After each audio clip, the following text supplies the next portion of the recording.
Thunderdome is a hackathon or game jam.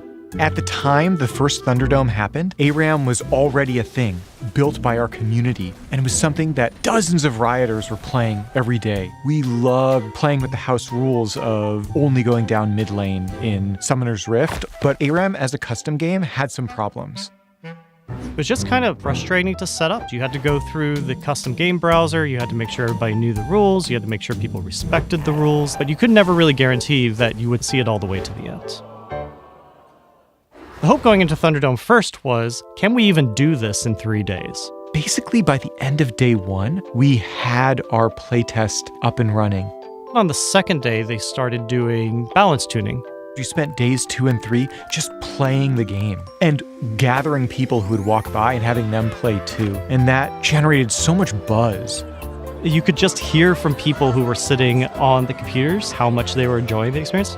At the very end of Thunderdome, there was a voting process for the most promising ideas. And then when they announced ARAM as number 1, we knew that we had gotten the attention of everyone across Riot.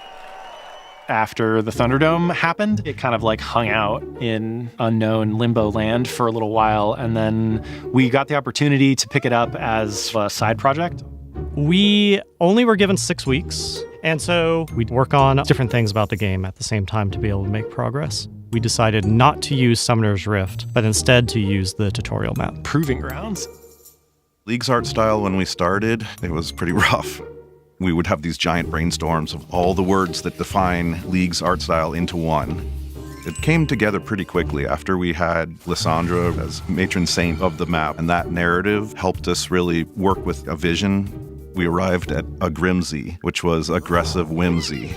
At that point, our concept lead, doing some random sketches on his desk of this ball of fluff that was kind of round, mostly a mouth with a heart on its belly. People really liked this little creature. When we pulled them in as gameplay features, we used minions to kind of represent the poros. So they would do funny stuff for a while. They would block skill shots. The Nexus laser also targeting poros for a while. When Snowball became a thing, poros would follow you around if you had charges of the Snowball spell. So you could kind of get this little poro train going. Our desire would just throw more and more poros at it. It's like, oh, maybe there should be a poro in this bush. Oh, maybe there should be a poro over here. Oh, maybe it should be a poro in the rafters. These little fuzzballs, this is how we make this game whimsical and fun while everything else is going on. When ARAM started development in earnest, I was more foolhardy than fearful. Yeah, we just like change the variables in the code. We do a few tweaks here, change some numbers. I'll be fine. Yeah, no. The codebase in League of Legends at that time was spaghetti soup. You would pull one thing and everything else would fall apart.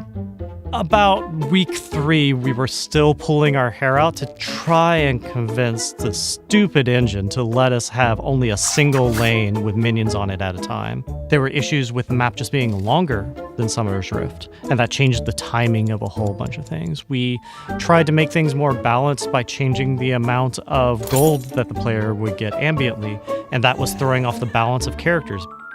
And about 5 weeks into this 6-week experiment, we all kind of hated what we were making. Playtests were not fun. We couldn't figure out what was going on. And I remember on a Tuesday night, we went in and it was like, well, I don't know, let's drop the death timer by 2 seconds at every level. And it was like flicking a light switch. It all just started magically working. Something about that small of a change meant that players were getting back to the fight in the right amount of time, but there still was a window to push when you took down a team, that minion waves were lining up more so you weren't always just running down by yourself. I've never in my entire development experience seen a single number change of such a small amount have such a big impact. We did a playtest the next day just in case we were on crazy pills, and it was still fun. For that last 4 or 5 days, we just burned down as many bugs in the game that we could and got it in a place we could ship to players.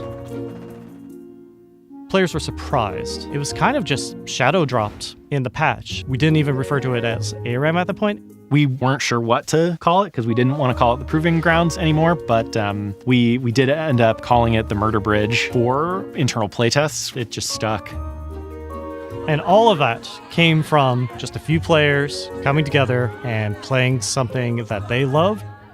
It's always valuable to remember that we're all creators. Good ideas can come from anywhere. And some of the best ideas in League of Legends and through every game it writes often comes from our players.